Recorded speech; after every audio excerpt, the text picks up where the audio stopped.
yazze bubi mukwano.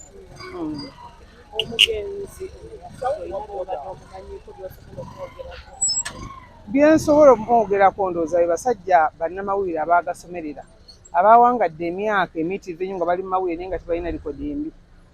So ab'ennaku zino musoma amawulire olumala okugagira n'otabangula eggwanga liyimiddewo ndowooza mu butabanguko bwa bannamawulire. Naye nze omwami namuwulira nkyali mwana muto paka kati yasoma amawulire n'agategeera n'agakuguka n'agasomesa abantu. So abadde kyakuyiga kinene eri abantu. Simayiro abadde Simayiro ng'eya mutabanyi we Nsereko.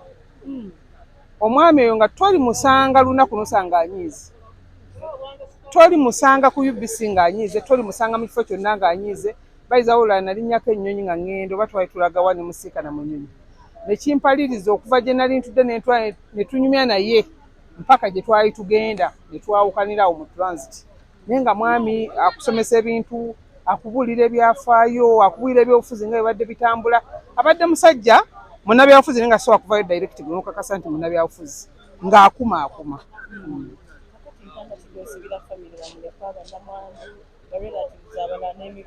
Nze ndowooza wasigadde Nsereko seetaaga basibira ntanda. Nsereko amanyi ki ekyokukola. Musajja atambudde, mwenna Uganda mumumanyi, ye musajja omugumiikiriza, ye musajja omukkakkamu. Nsuubira nti ajja kukumaakuma famire yeetaaga bigambo byange.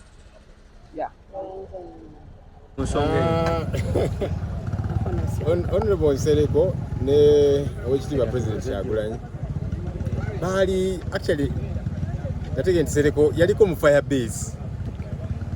base yagezaako okuyimba ebyokuyimba byagaana naye bwe mpulira baali ba mukwano naye ebyobufuzi oluusi biyingirira mu nsonga ez'enjawulo. Naye ekikulu ennyo nti okufiirwa kutugatta oli ne bwemubanga temukkaanya bw'aba afiiriddwa kyabuwangwa wano ennono zaffe mu Buganda zitukakatako okubanga okungubagira omuntu oyo. Okay, baadde tebasuubula ba opposition kujja kukungubagira wamu ne Lwaki? Olw'ebiriwo mu mawulire. Nga ki?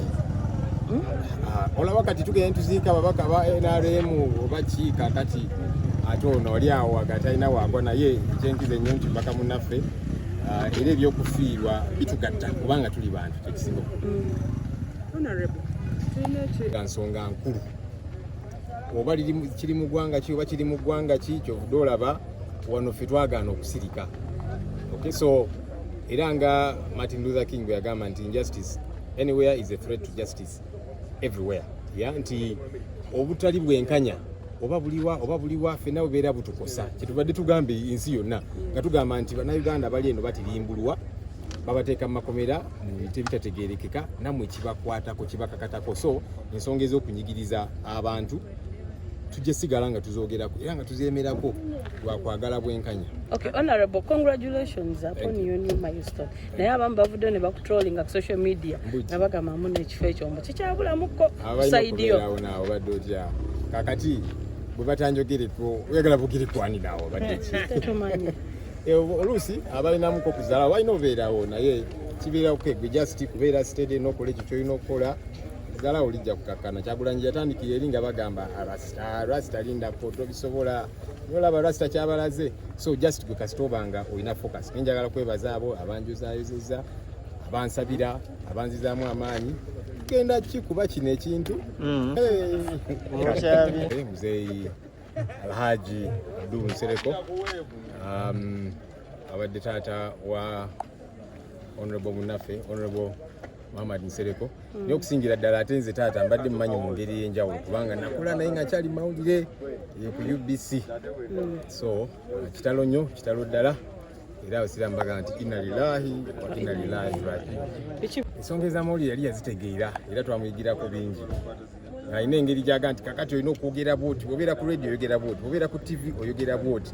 Kwegamba nga tusaagasaagamu oluusi nga tetukkaanya nga walinaalemu nga oluusi tuwakanawakanamuko naye tusigala nga ino tuli bamukwano nga tumuwa ekitiibwa nga mukadde waffe era nga tumuyigirako bingi.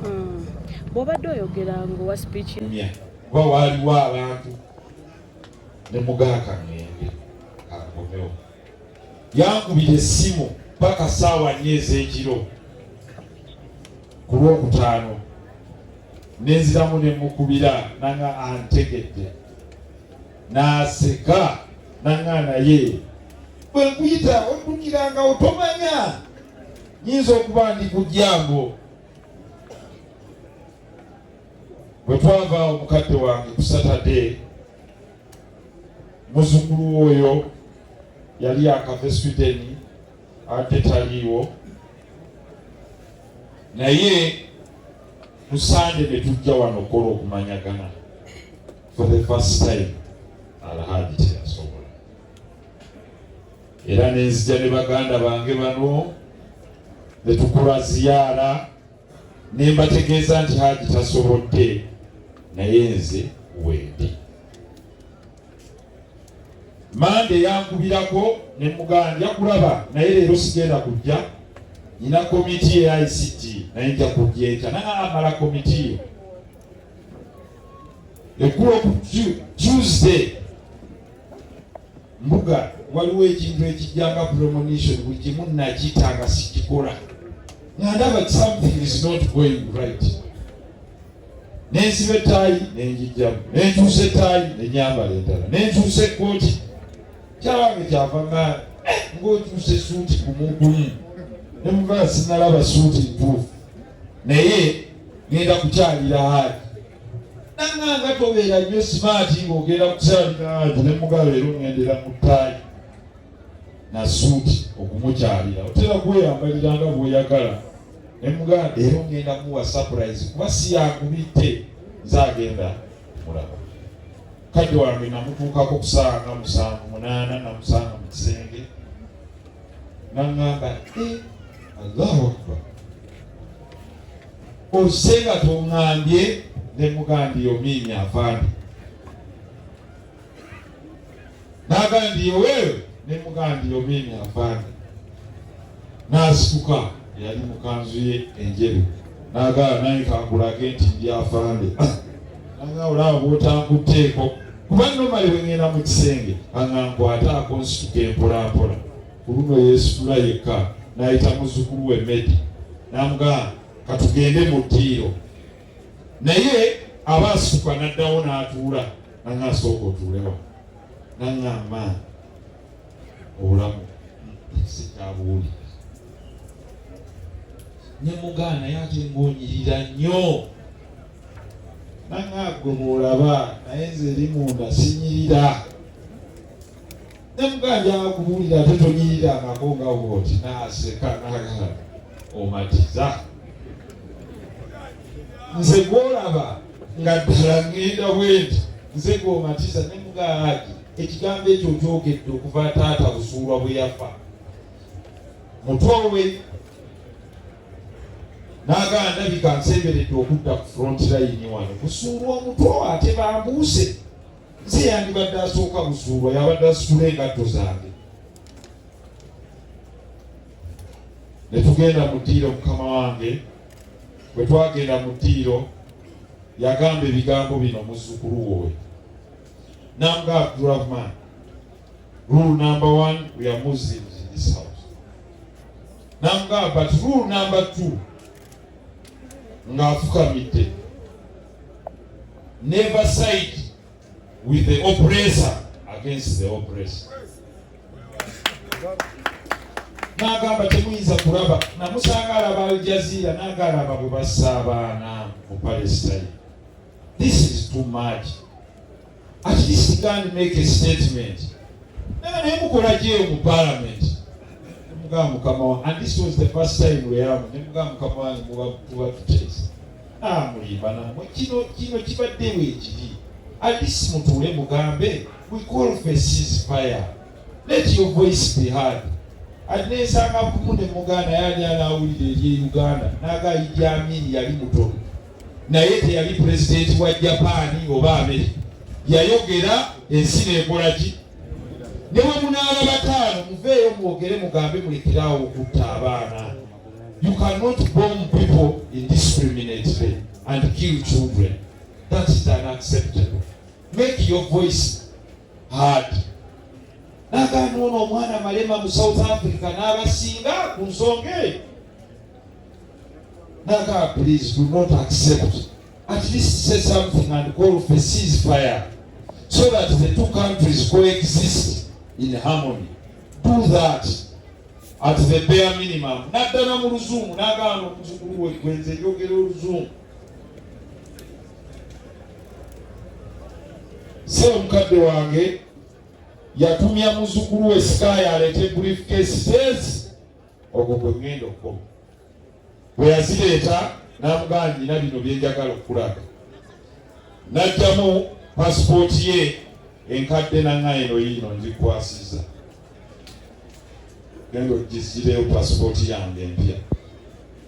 Ne mugabo kiri eyo tiki.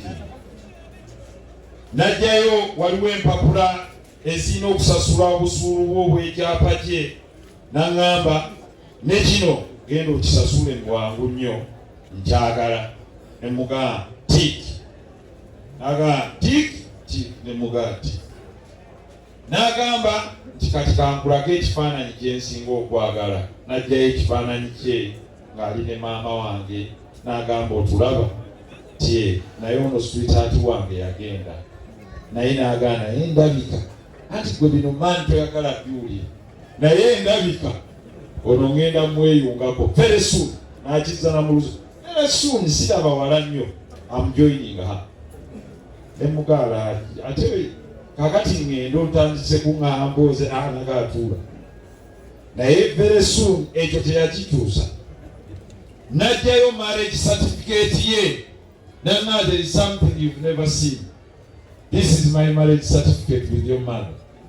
On the 19th of December 1971. I went to Chankole in the residence of Haji Jaberi in Sana officially, and Sulaiman Miti here yali omuko era nasasula sente somaawo kwabeerangako balance teri balance oba deferred sonna nazisasula siringi 307 n'enzijayo maama we. N'agamba teweetaagawo takibira ne mugamba Allahu Akbar la ilaha illallah wallahu akbar Allahu akbar walillah. N'agamba kakati bwe yali aŋŋamba okugula briefcase yaŋŋamba ennamba ze nakuyigiriza ozimanyi ez'okugulawo ng'okyali muto. Ne mugamba ye ziteekewo ne nzigulawo. N'aŋŋamba kati ffene bwe tugenda ebyange biwedde ebyange mbikulaze. Naye kadde wafuna atutudde ku maaso yatwagazisa okulembera museera weweerezanga sipiika wa Kampala ali mu secondary naye nga tuva ku ssomero ne tujja ddayo lwakubiriza enkiiko.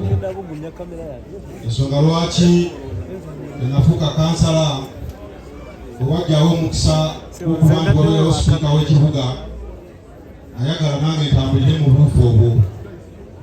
Olunaku olumu namusisinkana kutuka restaurant lwali lunaku lwa Sande. Mutabani nkugoberera ensonga ozikutte bulungi era ne mutegeeza ne mugamba bwe nvaano ngenda mu lukiiko lw'ogamba olukulu era edduwa yagimpa ku olwo. Alhamdulillah y'ensonga lwaki obuuli awo ndi memba wa paalamenti akaseera kano. Ekyo nno kituwe ebyokuyiga nti buli wobeera omukulembeze kulembera bulungi, tonyigiriza banno, tolinnya ku banno, abakuvuganya tebatwala nga balabe banno. Okulwenda 86 gavumenti eriko yakajja mu buyinza abantu bafanga ba myaka 43 abasajja, abakyala bafa ba myaka 47. Olabye twogerera kati abantu bafanga ba myaka 67 n'abalala ba myaka 7. Kitegeeza ki tuwaliwo obulamu bugenda bweyongerayo mu maaso, naye nga bwe tugenda mu maaso obulamu bulinga ggaali. Twogera olwaleero waliwo obulwadde obukwata abasajja olw'emyaka egikuzeemu. Obulwadde obwo obukwata abasajja ng'emyaka egikuzeemu bwe bwakawago.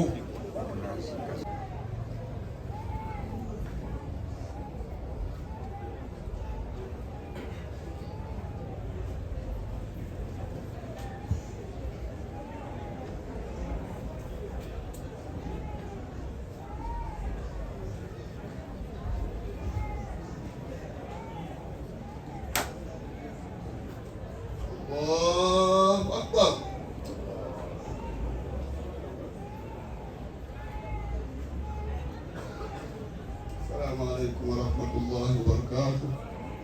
السلام عليكم ورحمة الله. اللهم اغفر لحينا وميتنا وصغيرنا وكبيرنا ولا تنسنا. آمين. اللهم من أحييته منا في الإسلام. آمين. ومن توفيته منا فالرحمن. آمين. ربنا وسعت الهدى والتقى والسداد والوفاء ونجنا وثبات الحق اليقين. اللهم كوثر اللهم ثبت بالكوثر اللهم ثبت بالكوثر. Ayabeera muganda ambajulira omubaka ono yakatuuka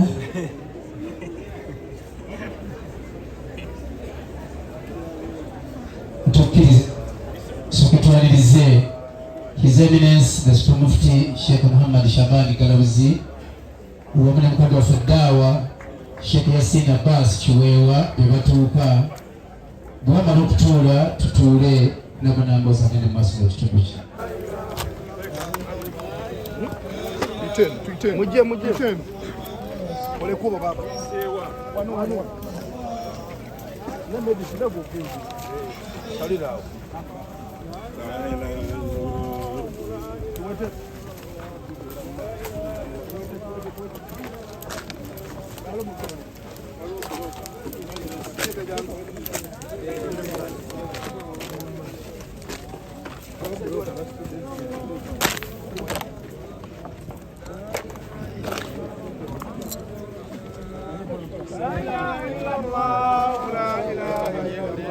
La ilaha illallah